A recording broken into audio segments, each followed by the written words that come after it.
नमस्ते सदावत्सले मातृभूमे। देखिए, एक विषय जो इस समय देश में चल रहा है वो है देश की सिक्योरिटी। मैं समझता हूं कि भारत की इस समय की सरकार सिर्फ नेशनल सिक्योरिटी को कंसंट्रेट करके ही सारा इंफ्रास्ट्रक्चर बना रही है और उसके लिए सरकारों को भी एक्शन लेना पड़ेगा।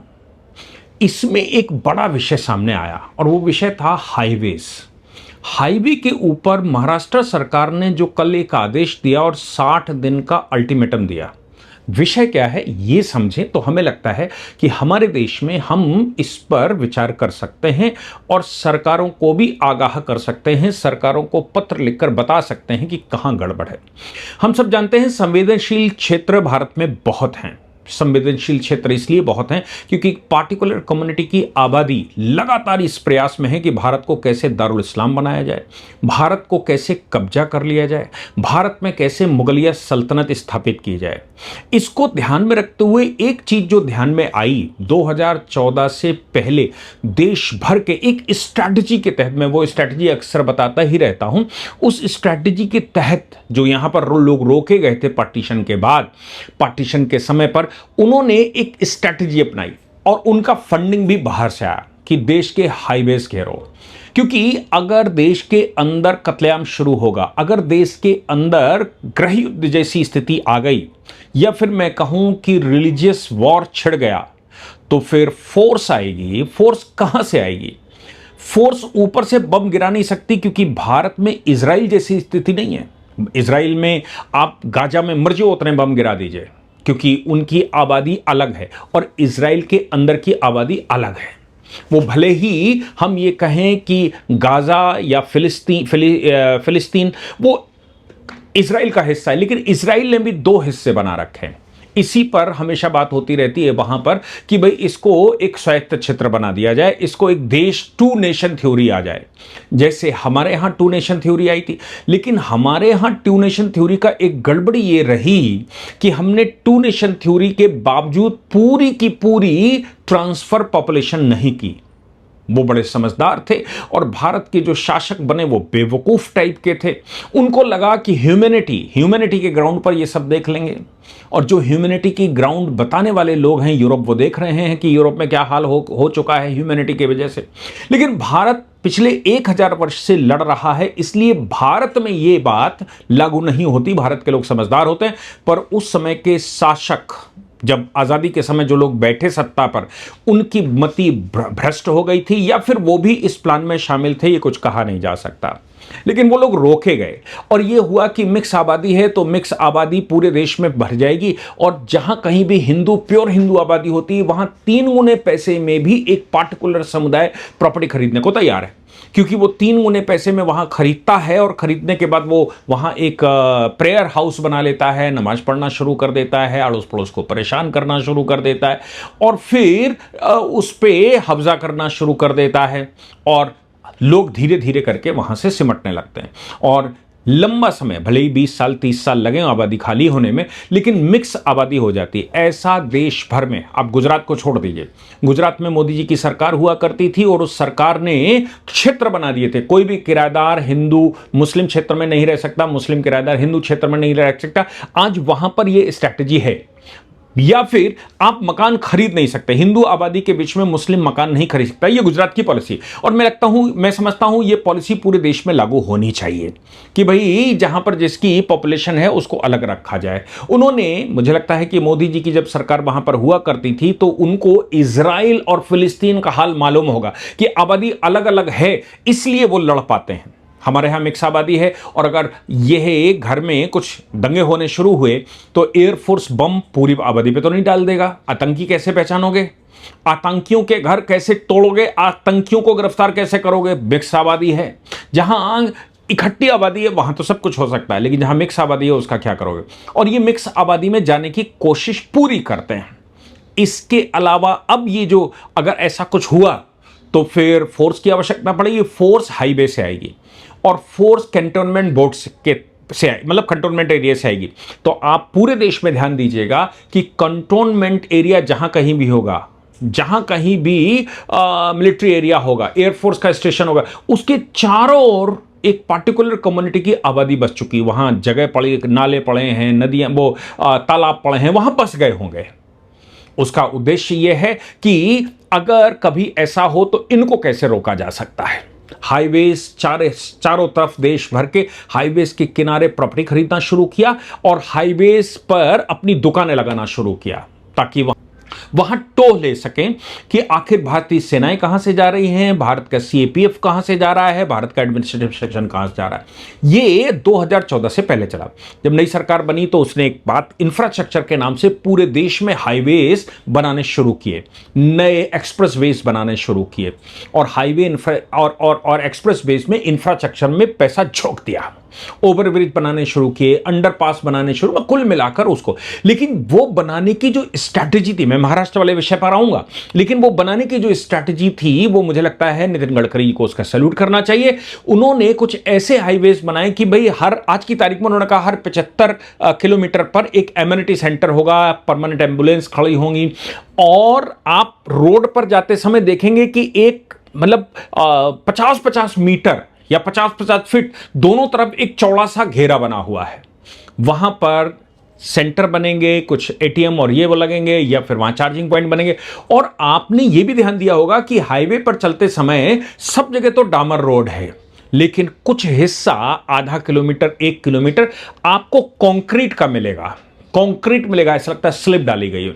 वो इसलिए बनाए गए थे कि हाईवेज पर हवाई जहाज, फाइटर जेट्स उतारे जा सकें।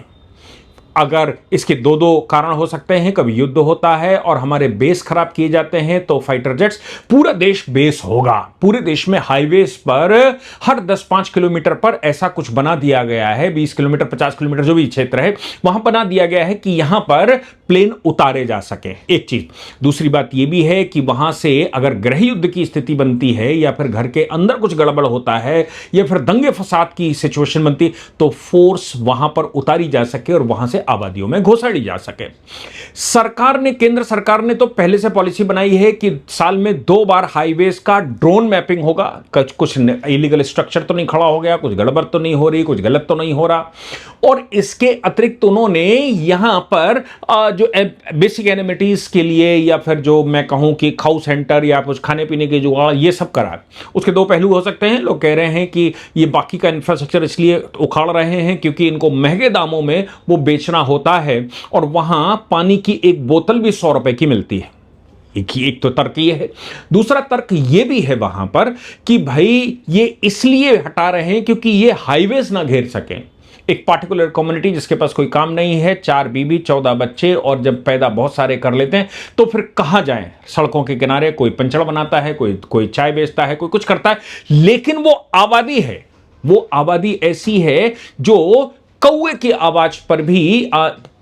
आवाज पर भी वो हमला कर देती है। वो आबादी ऐसी है जो दंगे किसी भी समय कर सकती है। वो आबादी ऐसी है जिसके पास छोटे काम करते हैं तो उनके पास हथियार भी वैसे होते हैं और वो कभी भी नुकसान पहुंचा सकते हैं। ऐसी आबादियां भारत में हैं।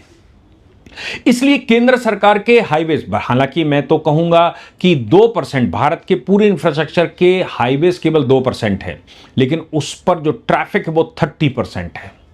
2% हाईवेज पर 30% देश का ट्रैफिक है। लेकिन बाकी जो स्टेट के हाईवेज हैं, स्टेट हाईवेज या फिर म्युनिसिपैलिटी के जो रास्ते बने हुए हैं, उनके किनारे तो छोड़ दीजिए। मैं केवल हाईवेज, क्योंकि नेशनल सिक्योरिटी का मामला है। आज महाराष्ट्र सरकार ने एक आदेश किया और उस आदेश में महाराष्ट्र सरकार ने यह कहा कि 60 दिन के अंदर महाराष्ट्र के अंदर जितने रोड हैं, उन सभी रोड, चाहे वो स्टेट हाईवे हो, चाहे वो नेशनल हाईवे हो या कोई और हो, और नेशनल हाईवे तो वैसे ही मैंने जैसे कहा कि नेशनल हाईवे पर तो परमानेंट ड्रोन चलता है और वो पता करते हैं कि वाकई में कुछ गलत तो नहीं हो रहा है। हाईवेज के ऊपर ढाबे, अब देखिए, हाईवेज के ऊपर ढाबे, हाईवेज के ऊपर पंचर बनाने वाले केंद्र, हाईवेज के ऊपर टायर बेचने वाली जगह चीजें, हाईवेज पर चाय पानी रखने वाले, ये सब पूरे देश में, जैसे मैंने कहा 2014 से पहले एक पार्टिकुलर कम्युनिटी ने घेर रखा था ताकि वो उस पर कर सके। हाईवेज के किनारे की प्रॉपर्टी तो वो खरीदते ही हैं, लेकिन केंद्र सरकार ने इसके साथ हाईवेज को बंद कर दिया, यानी कि ना इधर जा सकते हैं ना उधर जा सकते हैं। अगर आपके पास प्रॉपर्टी भी अगल बगल है तो फिर तो भी कुछ नहीं कर सकते, क्योंकि हाईवेज पर आ नहीं सकते, वो बंद कर दिया है। लेकिन फिर भी जाने की गुंजाइश तो है। लेकिन अब हाईवेज की जो एक्स्ट्रा रोड पड़ी होती है, जिसको राइट ऑफ वे कहते हैं, ROW, याद कर लीजिए, ROW। आप वैसे रॉ कह सकते हैं उसको, लेकिन ये राइट ऑफ वे है। राइट ऑफ वे का मतलब यहां पर यह है कि हाईवे के किनारे या फिर सड़क के किनारे सरकार अपनी जगह छोड़ती है ताकि वहां से पैदल लोग निकल सके, वहां पैदल पथ बनाए जा सकें, वहां पर एक लिंक रोड बनाई जा सके, जो हाईवेज पे चढ़ने के बजाय उन लिंक रोडों पर लोग सफर कर सकें। ये जो है सरकार के पास चूंकि धन इतना नहीं होता, वो धीरे धीरे करके ही विकास करती है, वो हाईवेज पर और मेन रोडों पर ही इंफ्रास्ट्रक्चर पर लगी है, इसलिए वो डेवलपमेंट के प्रपोजल करके तो छोड़ा है, मतलब उसको बनाकर तो छोड़ा है, जगह तो छोड़ी है, लेकिन वहां इंफ्रास्ट्रक्चर डेवलप नहीं हो पा रहा है। अब इंफ्रास्ट्रक्चर डेवलप नहीं हो पा रहा है। सरकारी कर्मचारी तो हम देश में जानते ही हैं कि सरकारी कर्मचारी का मतलब देश का सबसे नकारा व्यक्ति। उसको सुबह जब ऑफिस जाता है तो अगरबत्ती रखकर भगवान की प्रार्थना करता है कि आज कोई लकड़ी ना आए और मुझे धन आता रहे, अगर कोई लकड़ी आए तो उसमें कुछ धन की कमाई हो सके, और बाकी जो कुछ चल रहा है देश में, मुझे नौकरी करनी है, मैं देश का नौकर, मैं लोगों का नौकर हूं और मैं अब मालिक बन चुका हूं, इसलिए मुझे कुछ और नहीं करना, मैं तो सिर्फ उतना करूंगा जितने से मेरा काम चल जाए, जितना मेरे पर प्रेशर हो। इसलिए हाईवेज पर खोखा रखकर, लकड़ी की दुकान रखकर, कुछ ईंटें रखकर ये सब कब्जा हो जाता है पूरे देश में। फिर वो धीरे धीरे करके वहाँ एक मंदिर बना लिया जाता है, या फिर धीरे धीरे करके वहाँ इबादत गृह बना लिया जाता है, वहाँ कुछ अगरबत्ती लगा दी जाती है और फिर वहाँ टीन टून डाल के नमाज पढ़नी शुरू हो जाती है, लाउड स्पीकर लगा देते हैं। अब ये जगह जो है वो तो मेरे बाप की हो गई। क्यों बाप की हो गई? क्योंकि ये तो राइट टू यूज, वक्फ बाय यूज हो गया, और वक्फ बाय यूज हो गया तो वो सरकारी संपत्ति हो चाहे प्राइवेट हो, वो तो अल्लाह की हो गई। अब सब अल्लाह की केवल उतनी जगह है जितनी वक्फ की है, बाकी अल्लाह ने कुछ नहीं बनाया। अल्लाह ने कहते तो ये सब बनाया, लेकिन बाकी अल्लाह ने प्रैक्टिकली कुछ नहीं बनाया। अल्लाह के नाम जो जमीन लोगों ने दे दी वही अल्लाह को मिली, बाकी अल्लाह बेचारे क्या बताऊं, वंचित रह गए। यहां एक बात देखने की जरूरत है कि जैसे नेशनल हाईवेज नए बने हैं, एक्सप्रेसवेज नए बने हैं, वैसे ही केंद्र तो चलाता ही, लेकिन लॉ एंड ऑर्डर तो स्टेट के पास होता है और लोगों की आबादी भी स्टेट के पास होती है। इसलिए राज्य सरकार ने अपने डिस्ट्रिक्ट कलेक्टर्स को, एसपी को, कमिश्नर को, जो भी अथॉरिटीज जिले में रहती, हर जिले में एक आदेश दिया है और कहा है हाईवेज की जो रो है, ROW, यानी कि राइट ऑफ वे, उसको पूरा खाली कर। हाईवे खाली करना, हाईवे तो चल ही रहा है, हाईवे पर क्या करेगा, लेकिन उसके किनारे जो जगह पड़ी हुई है 10-20 फीट 50 फीट, उस जगह पर जो आबादी बस गई हैं, जो स्ट्रक्चर खड़ा हो गए हैं, जो रिलीजियस स्ट्रक्चर खड़ा हो गए हैं, नमाजें पढ़नी शुरू कर दी हैं, और इन होटलों में गलत कार्रवाइयां हो रही हैं। इन होटलों के नाम हिंदुओं के नाम से होते हैं, लेकिन ये होटल बड़ी तादाद में कम्युनिकेशन का सिस्टम है। कम्युनिकेशन का सिस्टम से मतलब है इन होटलों में कम्युनिकेट, और ड्रग्स के काम होते हैं, शराब के काम होते हैं, और बहुत सारे इलीगल काम होते हैं, सेक्सुअल ऑफेंसेस वहां पर होते हैं, सेक्स इंडस्ट्री चलती है। ये हाईवेज को, इन हाईवेज के रो को खाली करना अति आवश्यक है। हालांकि ऑनरेबल सुप्रीम कोर्ट ने अभी हाल ही में एक आदेश दिया था जिसमें उन्होंने कहा था कि राइट टू वे मतलब पाथवे इस फंडामेंटल राइट, किसी भी व्यक्ति का सड़क के किनारे से चलना एक फंडामेंटल राइट है। हाईवेज या रोड या कोई भी पाथवे कवर नहीं किया जा सकता। अगर वो कवर करके किसी ने पंचर की दुकान खोल ली है, किसी ने समोसा पकौड़ा बेचना शुरू कर दिया है, किसी ने कुछ और करना शुरू कर दिया है, तो या तो वो रेगुलराइज हो, यानी कि उनके लाइसेंस हो, और नहीं तो उनको उखाड़कर फेंक दिया जाए और रास्ता बिल्कुल साफ रखा जाए। इसी को ध्यान में रखते हुए मुझे लगता है कि महाराष्ट्र सरकार ने जो आदेश कल दिया है, आज दिया है, उस आदेश में उन्होंने ये बात कही है कि देखिए इन रास्तों पर रो पर कोई दुकान नहीं हो सकती, और अगर लाइसेंस हैं दुकान के क्योंकि हाईवेज के किनारे लाइसेंस दिए ही जाते हैं ताकि भाई बेसिक एमिनिटीज़ पूरी हो सकें, कहीं टॉयलेट बनाकर, कहीं ढाबा बनाकर, कुछ ऐसा किया जाता है। अगर इनके पास लाइसेंस हैं तो 1 महीने के अंदर within 30 days we have to review the license. अब ये जो लाइसेंस रिव्यू करने का मामला है, ये तो वही है कि पता किया जाए कि वाकई में यहां कितने लोग किस समुदाय के, किस प्रकार के बैठे हुए हैं।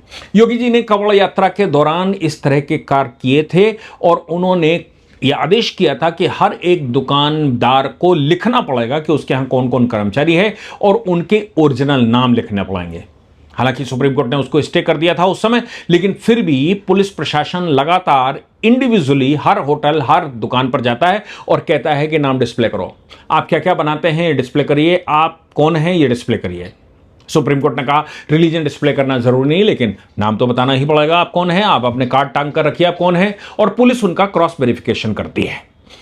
ये जो है ना, ये पूरे देश में लागू होना चाहिए। इसके लिए मुझे लगता है कि महाराष्ट्र सरकार ने जितने लाइसेंस हैं उन लाइसेंसों को रिव्यू करने के आदेश दिए हैं और कहा है इनको 30 दिन के अंदर रिव्यू करें, और जिनके लाइसेंस नहीं है उनका बोरिया बिस्तर बांधकर म्युनिसिपालिटी कार्यालय में जमा कर दें।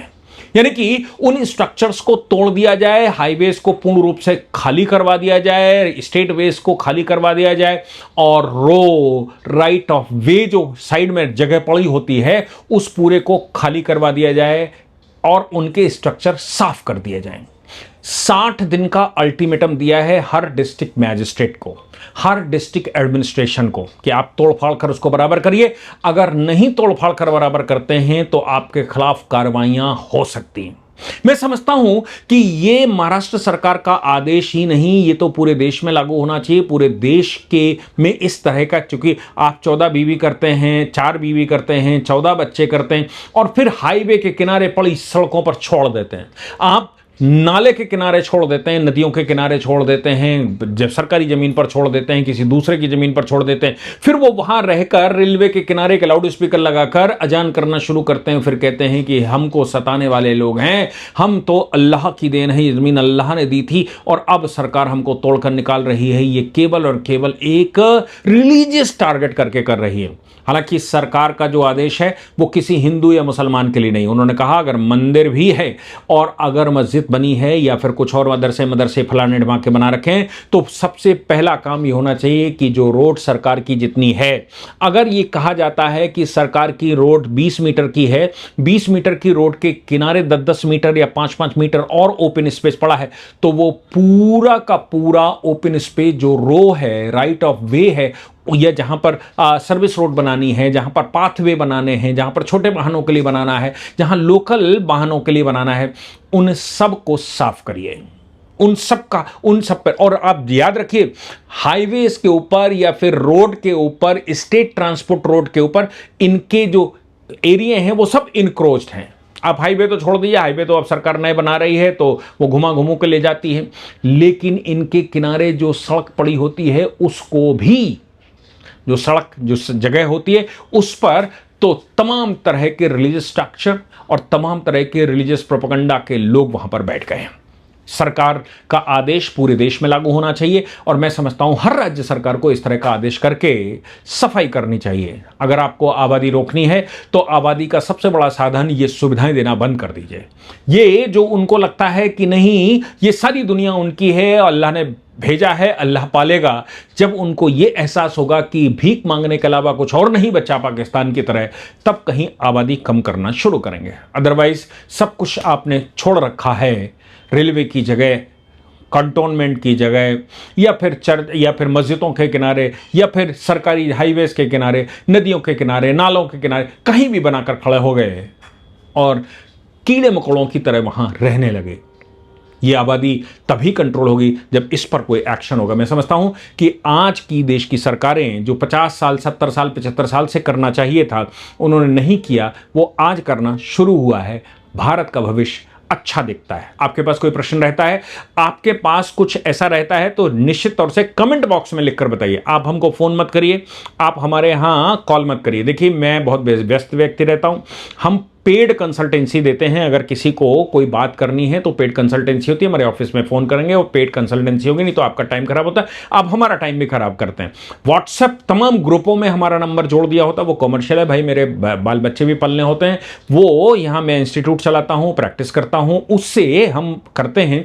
इसलिए वहाँ पर आप हर ग्रुप में, आज मैंने 1000 ग्रुपों को लगभग पिछले 4-5 दिन में 1000 ग्रुपों को उस पर भेजा है, क्या बोलते हैं, चैट आउट या लॉक चैट, क्योंकि ऐप ही नहीं चलता, व्हाट्सएप ही नहीं चलता, किसी को मैं देख ही नहीं पाता हूं कौन, या मेरी टीम नहीं देख पाती क्योंकि ऐप चलता ही नहीं, इतना सारा डेटा आ जाता है। आप समझिए कि वो जो 1000 वो थे, उस पर 5 से 7 लाख मैसेजेस एक दिन में आते हैं। तो कृपा करके हमें पढ़ाने दीजिए, हमें अपने बच्चों का भविष्य देखने दीजिए। बच्चों से मतलब है कि जो मेरे से पढ़ने आते हैं उनका भविष्य देखने दीजिए, उनके ऊपर कंसंट्रेट करने दीजिए।